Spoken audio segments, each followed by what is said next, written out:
Good morning. I'm Victoria Savage, Nurse Savage, on your side, your wisdom guided oracle, and we're having coffee this morning. You know, I bought this for my 3-year-old granddaughter, but sometimes unicorns are needed.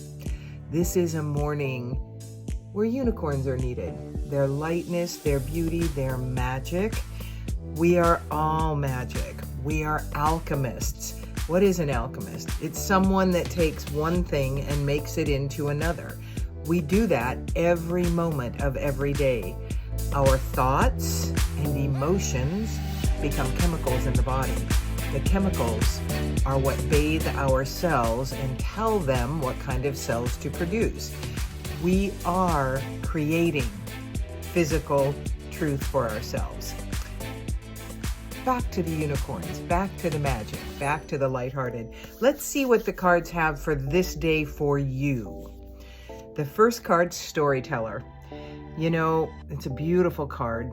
I love this deck.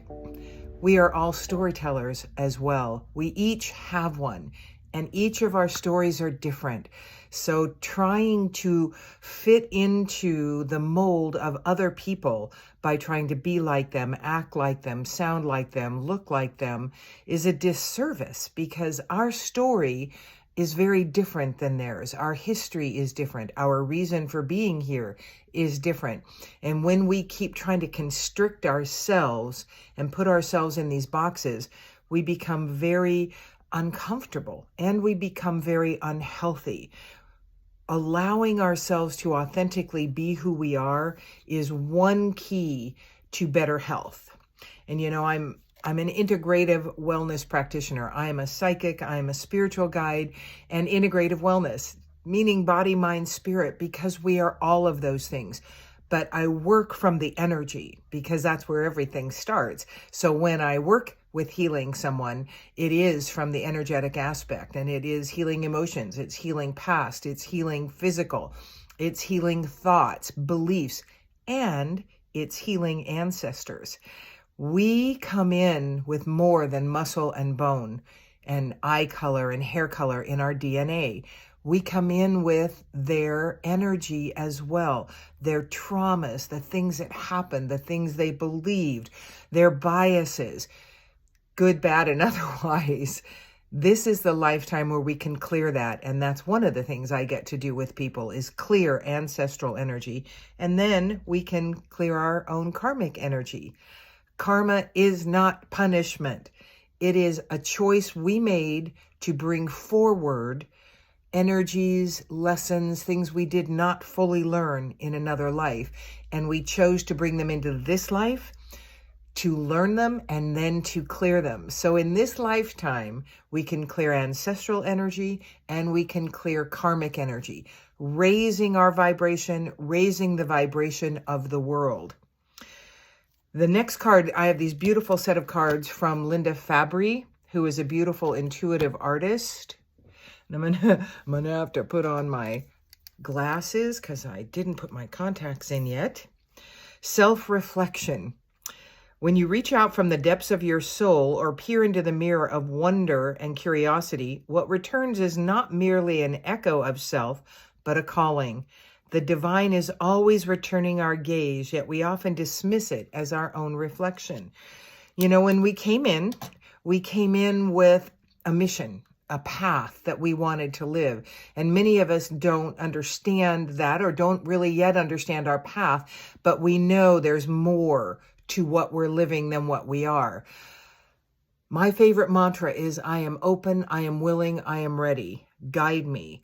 Because that leaves us open to the angels, the guides, the companions we have working with us to step in and start giving us the taps on the shoulder when something we need, want, or can use is coming towards us.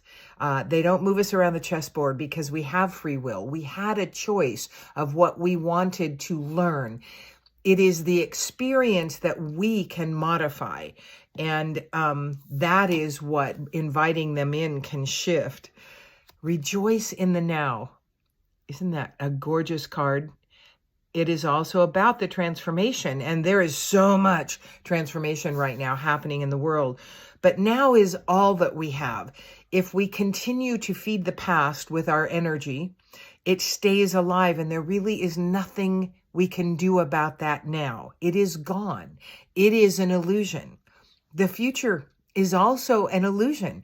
It hasn't happened. So we spend a good portion of our energy in both of these places, and we don't spend it in the now. You know, one of the things I started doing when I began reading this last year, actually, at the Goddess Fest, I got the guidance to start asking for what their next best step was. Not this big overall plan. What is the next best step? Because we are here, all we have is that very next step we're going to take. What is best? What is for the highest and best for them? So rejoice in the now.